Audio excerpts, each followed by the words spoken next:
2002-ci il iyul ayının 4-də Hövsan qəsəbəsi ərazisində ağ rəngli kapron kisədə üzərində zorakılıq əlamətləri olan naməlum kişi meyidi aşkar olunur. Elə həmin günün axşamı öldürülən vətəndaşın Bakı şəhəri Nizami küçəsi 62 ünvanda yerləşən Ziba mağazasının sahibi İsah Aydınov olması müəyyən edilir. Mərhumun şəxsiyyəti aydınlaşdırılandan sonra məlum olur ki, ona məxsus Vaz 2106 markalı avtomaşın bir gün əvvəl Sədərək Ticarət Mərkəzinin yaxınlığında tapılıb.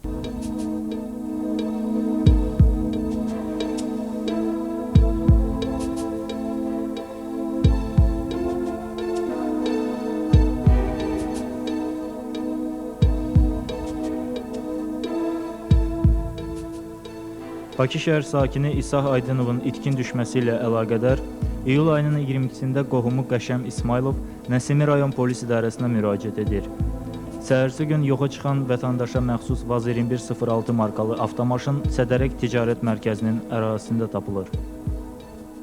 İyul ayının 24-də Suraxanı rayon 30-cu polis bölməsinə Hövsan qəsəbəsi ərazisində keçmiş hərbi hissə istiqamətində gedən yolun sol tərəfində naməlum kişi meyidinin aşkar olunması barədə məlumat daxil olur. Əməliyyatçılar və Suraxanı rayon prokurorluğunun müstəntiqi hadisə yerinə yollanırlar. Məlum olur ki, meyid ağ rəngli, ağzı iplə bağlı olan kapron kisədə, palaza bükülmüş və tam çılpaq vəziyyətdə aşkar edilib. Sonra cəsəd müayinə üçün Suraxanı rayon məhkəmə tibbi ekspertiza şöbəsinə göndərilir. Həmin gün gecə saat 3-ə yaxın Nəsimi rayon 22-ci polis bölməsinin əməkdaşı Qəşəm İsmailovla telefonla əlaqə saxlayaraq ona Suraxanı rayonunda naməlum kişi meyidinin tapılması haqda məlumat verir və onunla birgə ekspertiza şöbəsinə getməsini təklif edir. Tanınmaya təqdim edilərkən yaxınları meyidin həqiqətən İsah Aydınov olmasını bildirirlər. Ekspertizanın rəyinə əsasən İsah Aydınovun ölümünə səbəb dəşilmiş yaralar nəticəsində yaranan xarici və daxili qanaxmalar olub. 2002-ci il iyul ayının 24-də İsah Aydınovun qəsdən öldürülməsi faktı ilə bağlı cinayət işi başlayır. Mərhumun arvadı Zoya Səlimovanın ifadəsindən məlum olur ki, İsah Aydınov dostu Adil və qohumu Yusiflə birlikdə istirahət etmək üçün İsmailli, oradan da Göyçay rayonuna gediblər və həmin gün gecə Bakıya qayıdıblar. Bakıda İsah Adili 9-cu mikrorayonda evinin yanında düşürüb. Sonra Yusiflə 5 mərtəbənin yanına gələrək axırıncının tanışı olan Rəna adlı qadını götürüblər. Yusifi qadınla birgə evinin yanında düşürən İsah naməlum istiqamətdə gedib və sonra ondan xəbər tutan olmayıb. İsah Aydınovun Nizami küçəsi 62 ünvanda sahibi olan Ziba mağazasının işçiləri dindirilərkən onlar müdürlərinin yoxa çıxması barədə maraq kəsb edən yenilik söyləməyiblər. Yalnız bildiriblər ki, İsah Aydınovun itkin düşməsi ilə bağlı qohumları polisə müraciət edən gün mağazanın işçisi Sevda Rufullayeva qızmar yay günü olmasına baxmayaraq əyninə qara rəngli corab geyinib. Şahid qismində dindirilən Sevda Rufullayeva İsah Aydınovu sonuncu dəfə dostları ilə istirahət etməyə getməzdən əvvəl gördüyünü söyləyir. Həqiqətən də yayın çox isti günləri olduğundan Sevdanın qara rəngli corab geyməsi müstəntiqi çox təəccübləndirib və kənardan müşahidə edəndə onun baldır nahiyəsində çox saylı hematoma xarakterli qancıların olduğunu görüb. Qadından bu cür geyinməsinin səbəbini soruşduqda Sevda Rufullayeva özünü itirmədən ilin bütün fəsillərində corab geyindiyini cavab verib. Şübhə doğuracaq bu amili yoxlamağın müstəntiqə Suraxanı rayon məhkəmə tibbi ekspertizası şöbəsinin müdiri də məsləhət görüb. Lakin prokurorluğun müstəntiqi Əbülfəzəl Əkbərov onu vaxtında müayinədən keçirməyib. İyulun 30-da müstəntiq Sevda Rufullayevaya bir gündən sonra onu ekspertizadan keçirəcəyini deyib. Bunu eşidən qadın başa düşüb ki, bədənində olan xəsarətlər artıq qaralıb və ona görə o ifşa olunacaq. Bu səbəbdən də elə həmin gecə İsah Aydınovun hüzür yeri olan bacısı Rozanın evinə gəlib. Bir qədər söhbət etdikdən sonra çıxıb gedib. Səhər mərhumun 7-si olan gün yenidən hüzür yerinə gəlib və yalan olaraq söyləyib ki, ötən gecə hüzür yerindən 150-200 metr aralanmış, onun maşınının qabağına bir nəfər qadın çıxıb və ona görə o maşını saxlayıb. Maşından düşəndən sonra gözlənilmədən naməlum bir kişi və həmin qadın ona hücum edərək döyüblər və çoxsaylı xəsarətlər yetiriblər. Onun söylədiklərinə hamı inanıb. Hətta mərhumun bacısının əri Nəsimi rayon 22-ci polis bölməsinin əməkdaşlarına bu barədə məlumat verib və polis işçiləri hüzur yerinə gələrək ondan izahat alıblar. Avqust ayının 1-də Sevda Rufullayeva ekspertiza müayinəsindən keçib. Hamı inanıb ki, onda aşkar edilən xəsarətlər uydurduğu versiya, naməlum şəxslərin onu döyməsi nəticəsində əmələ gəlib. Gəldim, gördüm Roza, Kəmalə, yəni Aydınovun bacısı qızı Kəmalə, Roza, bir də o biri bacısı Lüba həyətdə sabaha hazırlıq görürlər. Biraz da mən onlarla oturdum və yanımda hardasa 200 dolarca pul var idi. Çünki onlar səhər avtobusa da pul verməli idi qəbul üstünə. Həmən pulu da onlara verdim və biraz söhbət, hardasa təxminən 30-40 dəqiqə söhbətdən sonra Kəmalə ilə Roza mənim maşın onların düz qapısının ağzında idi. Yəni Keçixaveri küçəsi 117-nin qabağında maşını saxlamışdım. Maşını mən oturmaya qədər onlar mənə elə bir ki, yola saldılar. Fikirləşdim, yol boyu fikirləşdim ki, sabah ekspertizadır. Ekspertizada hər şey açıq aydın bilinəcək. Çünki mənim bədənimdə xəsarətlər artıq get-gedə daha da rəngləri dönür, tündləşir. Ona görə belə bir şey fikirləşdim ki, güya ki, həmən gecə Aydınovdan yas yerindən çıxan kimi mənə həmən küçədə döyürlər. Səhər gəldim yas yerinə. Yas yerinə gələndə artıq fikirləşirdim ki, hardasa bugün sabah mənə tutacaqlar. Ona görə Rozaya dedim ki, bəs mənim bədənimə axşam xəsarət vurublar. Özümdə belə fikirləşirdim ki, tutacaqlar, amma inanmırdım. Necə danışdınız? Mən Rozaya dedim ki, axşam sizdən gedəndə mənə sizdən bir 200-300 metrə qabaqda qabağımı kəsiblər, bir qoca arvad, bir kişi maşınına hücum ediblər, mənə döyüblər. Düzdür, onlar biraz çaşqın vəziyyətə qaldılar. Dedilər, onda polisə məlumat verək. Polisə məlumat verildi. Kim dedi? Orada Aydınovun bacısının əri Qəşəm polisə məlumat verdi. Qəşəm, bəli, Qufçular mağazanın müdürü. Qəşəm məlumat verdi. Oradan polis işçiləri gəldi. Hadisə biz qəbul üstündən qayıtdıq. Polis işçiləri gəldi. Orada bir hüzür yerində ayaqüstü söhbət elədik. Dedi ki, gedək polis idarəsinə, 21-ci polis bölməsinə getdik. Oradan bilmirəm, məktubla ərzəmi götürdük, getdik submedik ekspertizi. Getdik, bədəndə olan bütün xəsarətlər submedik ekspertizada yazıldı. Əbülfət mənə çağırdı. Əbülfət mənə çağıranda dedi ki, gedək submedik ekspertə. Hansı rayon? Suraxanı rayon submedik ekspertə. Apardı ora, orada bədəndə olan bütün xəsarətləri yazdı, qeyd elədilər. Mənə heç nə demədi. Biz sənə nə vaxt çağırsaq, onda gələrsin. Qısa bir arayış verək ki, İsa Aydınov öldürüləndən sonra onun sahibi olduğu mağazini Sevda Rufullayeva müxtəlif rəsmi sənədlər düzəldərək ələ keçirtməyə və sonra satmağa çalışıb. Ziba mağazasının ətrafında İsa Aydınovun həyat yoldaşı Zoya Səlimova və Sevda Rufullayeva arasında uzun müddətli çəkişmələr davam edib. Zoya Səlimovanın prokurorluğa müraciətindən sonra Sevda Rufullayevanın ticarət obyektini ələ keçirtmək istəyi alınmayıb. İstintaqın gedişatında işə aid olan bütün sənədlər üzə çıxıb və qadının barəsində Cinayət Məcəlləsinin 179-cu maddəsi ilə cinayət işi qaldırılıb. İstintaq Sevda Rufullayevanın təqsirini sübut etdikdən sonra materialları məhkəməyə göndərib. Ağır cinayətlərə dair işlər üzrə Azərbaycan Respublikası Məhkəməsinin hökmü ilə Sevda Rufullayeva Cinayət Məcəlləsinin 179-cu mənimsəmə maddəsi ilə 8 il müddətinə məhkum edilib. Rufullayeva cəzasını çəkdiyi ərəfədə İsa Aydınovun qəsdən öldürülməsi faktı araşdırmaqda davam edib. Təkrar şahid, o cümlədən məhkum Sevda Rufullayevanın ifadələri dinlənilib. Qeyd edək ki, cinayət işi bağlı qaldıqca şübhələr daha da artıb. Hətta istisna olunmayıb ki, ərini Zoya Səlimova qətlə yetirib. Öz növbəsində dəfələrlə prokurorluqlarda müstəntiqlərlə söhbət edən Zoya Səlimova Sevda Rufullayevadan şübhələndiyini bildirib. O qeyd edib ki, həyat yoldaşının ölümündə həmin qadından əlavə daha 3 nəfərin əli var. Ağır cinayətlərə dair işlər üzrə İstintaq İdarəsində sözü gedən cinayət işi araşdırılarkən ortaya məhkum Sevda Rufullayevanın cəza çəkmə müəssisəsindən yaxın adamlarına yazdığı məktublar nəzərdən keçirilib. Onun azadlığa göndərdiyi məktubların birində 2002-ci ildə İsa Aydınovu öldürməsi deyilib. Zərər çəkən Zoya Səlimovanın sözlərinə görə Həmin məktubda eyni zaman bu işin ört-bastır edilməsi üçün Bakı şəhər prokurorluğunun müstəntiqinə neçə min dollar rüşvət verilməsi də göstərilib. 2004-cü il iyulun 20-sində Baş Prokurorluğun Prokurorluqda İstintaqa Nəzarət İdarəsinin rəis müavini tərəfindən Sevda Rufullayevaya Cinayət Məcəlləsinin 120-ci maddəsi ilə ittiham elan edilir. Aparılmış istintaqla müəyyən olunur ki, 2002-ci il iyulun 21-dən 22-sinə keçən gecə saat 2-3 arası Sevda Rufullayeva yaşadığı Yeni Günəşli qəsəbəsi Masiv D ev 26 mənzil 122-də vətəndaş İsah Aydınovu tamah məqsədi ilə mətbəx bıçağı ilə bədənin müxtəlif nahiyələrinə zərbələr vurmaqla xüsusi amansızlıqla qətlə yetirib. Mən elə vəziyyətə düşdüm ki, mən ağzı üstə pastelə düşdüm. Əlimi atdım, balışın altındakı bıçağı götürdüm.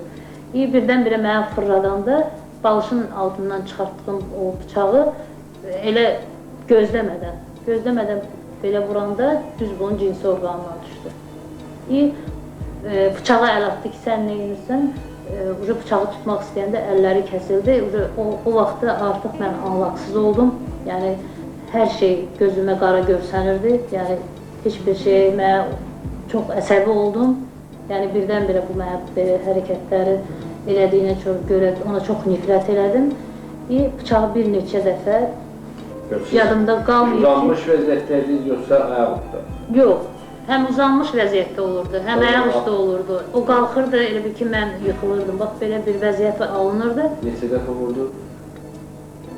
Yadımda deyil, təxminən hardasa 5-6 bıçaqdan çox olardı, az olardı, yadımda deyil. Çünki o momentdə mən elə vəziyyətim... Bədənin hansı hissələrə vurdu? Deməli, mən ilk dəfə bıçaq vurduğum yer onun cinsi orqanı tərəfindən olub. Ondan sonra sinə tərəfindən səhv eləmirəm, bir dəfə boğazına dəydi. Sonra bir dəfə yumarlaşdı, yerə yıxılanda kürək nahiyəsindən vurdum. Bunlar yadımdadır, qalan hissəsi heç biri yadımda deyil. Sonra? Sonradan, deməli, artıq gördüm ki, bu keçinib. Yəni, özüm də çox pis vəziyyətə qalmışdım, yəni həm özüm də qorxmuşdum. Artıq hər şey keçmişdi, şişdən keçmişdi, Aydınov kravatın... Neçə dəqiqədən sonra ağrıdıydı? Hə, bu elə bir ki, kravatın üstündən düşmüşdü, pəncərə ilə kravatın arasına. Oraya düşəndə 1-2-3 dəqiqə belə xırıltı səsi gəldi. Siz harada dayanmışdınız onda? Mən onda elə bir ki, evin içindeydim, amma çaşqın qalmışdım ki, hara eləyim, necə eləyim, bunu nə iş tutdum. Yəni, belə elə bir ki, düzdür, peşman olmamışdım, amma ki, birdən-birə elə bir ki, ayıldım. Ayıldım, sonra da peşmanlıq çəkmədim, yəni heç peşman da deyiləm. Sevda Rufullayevanın sözlərinə görə iyulun 21-də işlədiyi Ziba mağazasından axşam saat 9-da çıxıb və şəxsi Daewoo Nexia markalı avtomaşını ilə yaşadığı evinə gəlib. Gecə saat 1-ə 20 dəqiqə işləmiş İsah Aydınov 223-27-92 nömrəli mobil telefonu ilə onun 212-01-32 mobil telefonuna zəng edib və onun evinə gəlmək istədiyini bildirib. Sevda Rufullayeva razılıq verməyib. İkinci zəng 1-ə 10 dəqiqə qalmış edilib. İsah vacib işi olduğunu bildirib. Nəhayət Sevda razılaşıb. Qeyd edək ki, İsah Aydınovla istirahət etməyə gedən Yusif adlı qohumunun sözlərinə görə həmin gün dəfələrlə Sevda özü İsahla telefon əlaqəsi saxlayıb və onun yanına gəlməsini xahiş edib. Beləliklə, Sevda Rufullayevanın dediyinə görə gecə saat 1-də Aydınov sərxoş vəziyyətdə əlində bir şüşə Amaretta likoru ilə onun evinə gəlib və özünə məxsus Vaz 2106 markalı maşınını qonşu binanın heyətində saxladığını söyləyib. Mən icazə vermən, gecəni burada qalıb. Mən buna biraz etiraz elədim. İlk dəfə mən etiraz elədim. Dedi ki, xahiş edirəm. Mümkünsə mən bu gecə qalım burada. Nəysə, razılığa gəldik, dedim ancaq yalnız sən o bir otaqda qal, orada yerini açdım onun, böyük otaqda. Mən yenidən elə bir ki, öz spaylıma qayıtdım. Hərdən baxırdım, gördüm ki, bu likordan içir, meyvədən yiyir, yəni nədadır, hələ özü də, kimsə də yerinə girib yatmayıb. Bir müddət keçəndən sonra gördüm ki, Aydınov lüt vəziyyətində mənim otağıma gəldi, spaylıma gəldi. Mən buna atmaz elədim. Onu özümdən uzaqlaşdırdım. Yəni bir də necə orada biraz yalvar yaxşısına uzaqlaşdırdım, apardım bunu böyük otağa yenə qoydum. Amma özümdə çox qorxu hiss edirdim. İsa Haydınovu birtəhər digər otağa keçirib yerində uzadan Sevda Rufulayeva mətbəxdən bıçağı götürərək öz yataq otağına qayıdıb və silahı balışının altında gizlədib. Təxminən 10 dəqiqədən sonra Aydınov aqressiv vəziyyətdə yenidən onun otağına daxil olub və onunla cinsi əlaqədə olmaq istədiyini bildirib.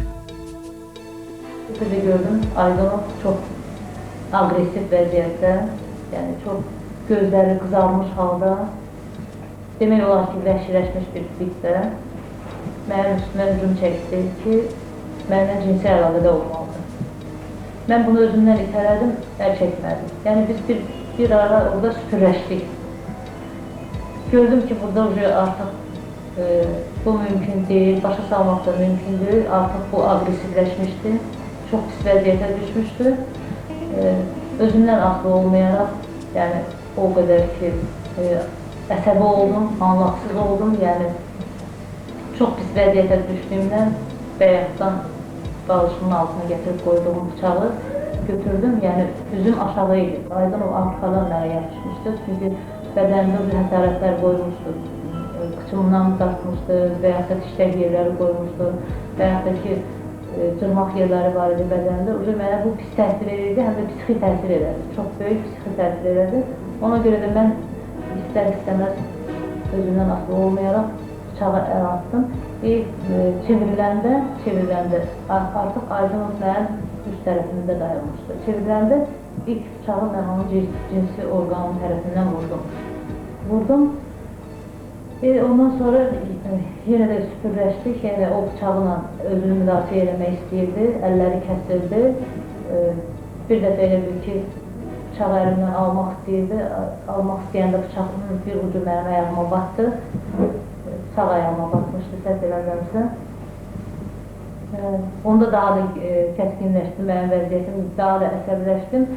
Özümdən asılı olmayaraq bir neçə dəfə süpürləşəndən sonra Aydınov kravatın pəncərə tərəfdən olan böğrünə düşdü. Yəni kravatın üstündə bir neçə bıçaq endirdikdən sonra ona yadımda deyil neçə bıçaq vurmuşam. Artıq bunu itələyərək kravatın böğrünə saldım. Orada da yadımda deyil neçə bıçaq vurmuşam. Orada da bir neçə bıçaq vurdum.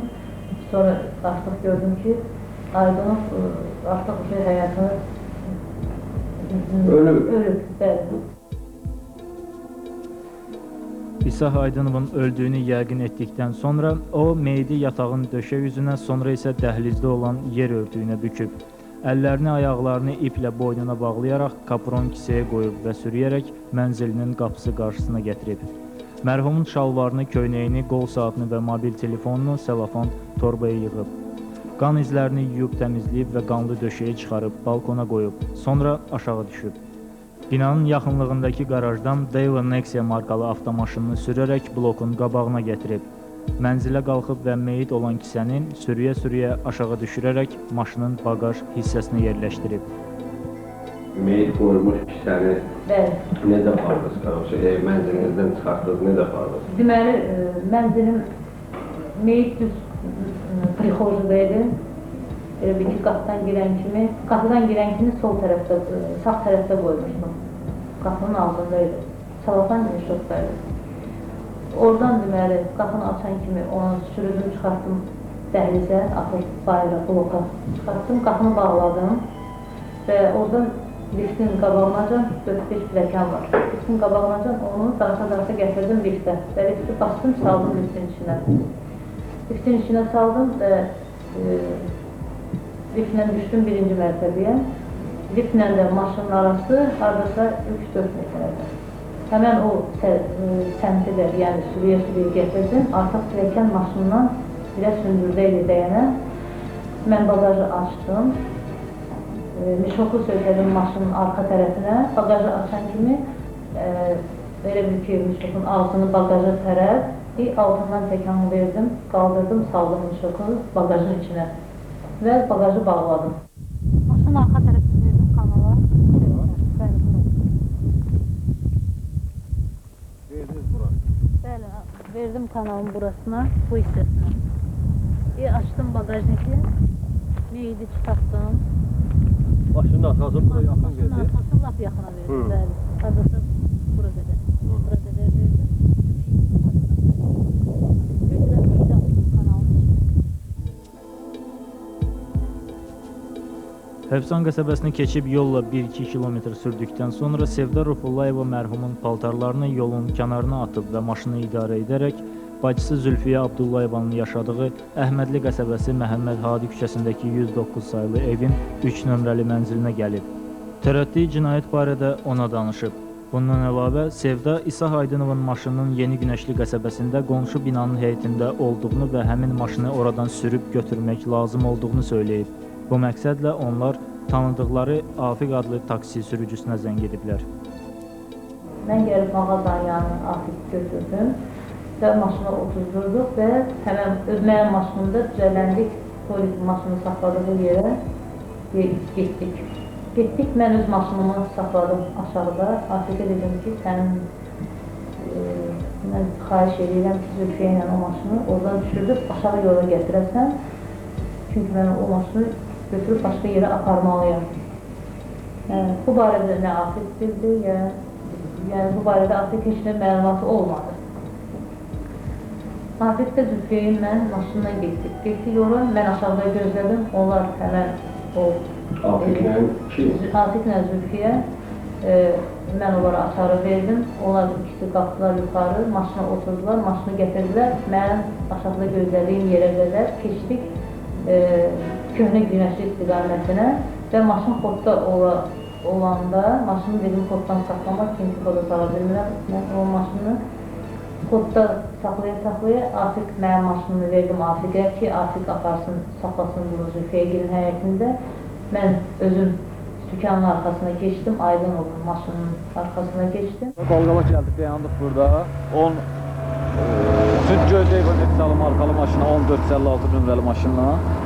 Bir də mən idarə elədiyim Atıqgöl mavi rəhdər Vaz 2106 markalı 10 236 nömrəli maşınla Zülfiyə xanımda yanında olmaqla ibarət. Gəldik, dayandık burada, dalqalaq gəldik. Dayandık burada, mən maşından düşdüm. Sevda xanım da öz maşından düşdü, gəldi. Öz maşının, Evanexalı maşından atarı verdim ha. Özotdur. Göy Atık mavi rəhdər Vaz 2106 markalı 1236 nömrəli maşına. Və tapşırdı ki, mənim maşınımdan gedirsən, yəni öz həyətinizə, Zülfiyə xanımgilin podyezin ağzında gözləyirsən bizi, biz indilərdə pusaq qayıdırıq. Orada oturub gözləyirsən, biz gəlirik. Və onlar üzrü bu səmtə çıxdılar, getdilər. Sürüb getdilər. Niyapol dairəsinə tərəf. Buradan belə içəri keçdik, yarmarkanın içinə, bax bu istiqamətdə. Yarmarkanın içərisinə keçdik və haradasa 100 metr, 200 metrə getmişdim. Solda ağaclıq var. İki ağaclığın arasında uzaqda bir darvaza görsənirdi. Maşını verdim həmən darvazanın 10-15 metr aralığında saxladım. Qapısını örtüm, çıxdım. Yəni, taksi ələqsiz qayıtdınız Bakıya. Yox, oradan qayıtdım, gəldim, yolun qırağını taksi saxladım burada. Qayıtdım evə. Afiq Abbasovun ifadələrindən məlum olur ki, hələ 2002-ci ilin sentyabr ayında 6-7 dəfə Bakı şəhər prokurorluğunun müstəntiqi Telman Mehdiyev onu prokurorluğa çağırıb və bir sıra suallar verib. Prokurorluqda müstəntiq ona həmin Vaz 2106 markalı maşının və maşının sahibinin fotoşəkillərini göstərib, onları tanıyıb tanımadığını soruşub. Lakin Afiq Abbasov qorxusundan onları görmədiyini və tanımadığını bildirib. Gəldim həmin kabinetə, Telman müəllim içəridə və Telman müəllim orada gəldi, sual verdi, suallar verdi. Zülfiyə xanımla, Sevda xanım tanıyırsan ya yox? Dedim, bəli tanıyıram, klientimdir. Haralara aparsan, edirsən. Anası gülər, bacısı gülər, başqa bacıları var.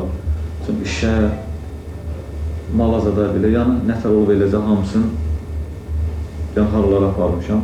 Mən sual verdi orada alsa, keşləyə tərəf aparmışsan ya yox. Yox, keşləyə aparmamışam, NCS aparmışam, pivə zavoda, pivə almaq üçün. Öz iş yerində, iş mağazasının arxasında pivini yaxşımışdı ona görə. bir neçə belə suallar verir, sonra sənin maşının bagajına nəysə qoyulub eləyib, ya yox, nəysə ağır şey və ya xalçaya bükülmüş. Sonra yenə orada bir neçə belə suallar verdi. Şəkil göstərdi orada. Yəni yaşlı kişiydi, oynayan, toyda oynayan məqamda oynamağın. Tanırsan ya yox, dedim yox. Nə maşın şəkilini göstərir? Həmən mən sürdüyüm, idarə etdiyim maşını təzə günəşdən köynə günəşə gətirib qoyduğum Sevda xanımın gətirdiyi maşın göy atıq mavi rəngdə Vaz 2106 markalı 10 DJ 236 nömrəli maşın idi. Həmən maşındır. Tanıyırsan maşını, bu şəkildəki maşını ya yox. Görmüsən ya yox, dedim yox, tanımıram. Bilər ki, ölüm haqqı hesabı oldu. Ben de tam aid olmadı mənim üçün görüm nə. Yəni kimi öldürdülər? Yəni ölüm hadisəsi var burada. Demədilər kimi, demədilər kimi. Dedilər ki, ölüm hadisəsi var burada. Ona görə səni çağırmışıq bura. Və buna görə səni çağırmışıq. Ona görə maşın çəkmiyorsun. Mən görəndə maşını qorxdum, çəkindim. Oradan Sevda xanımı taşımış ki, maşını sən görməmsən, sürməmsən, aparmamsan. Mən qorxdum demədim. İndi tam etiraf edirsiniz ki, siz o açıq mavi rəngli Vaz 2106 markalı 10 DC 236 dövrət nömrə nişanlı avtomaşını, yəni Rufullayev və Sevda Səfiyəli qız və Abdullayev Zülfiyə Səfiyəli qızı ilə birlikdə geçmiş Yeni Günəşli qəsəbəsində Rufullayev Sevdanın yaşadığı binanın yaxınlığından götürüb, sürüb gətirilmişdir köhnə Günəşli. 24 oktyabr 2003-cü il tarixdə məhkəmənin hökmü ilə 8 il müddətinə azadlıqdan məhrum edilən və cəzasını çəkən Sevda Rufullayeva bir ildən sonra yenidən istintaqa cəlb edildi. İstintaqla 2 il əvvəl İsah Aydınovun həmin qadın tərəfindən öldürülməsi sübut olunandan sonra o artıq məhkum olaraq Ağır Cinayətlərə Dair İşlər üzrə Azərbaycan Respublikası Məhkəməsinin hökmü ilə növbəti cəzaya məhkum olundu. 2005-ci ilin aprel ayında 1963-cü il təvəllüdlü Yardımlı rayonun Daşkənd kəndində anadan olan Sevda Rufullayeva 12 il azadlıqdan məhrum etmə cəzasına məhkum olunur.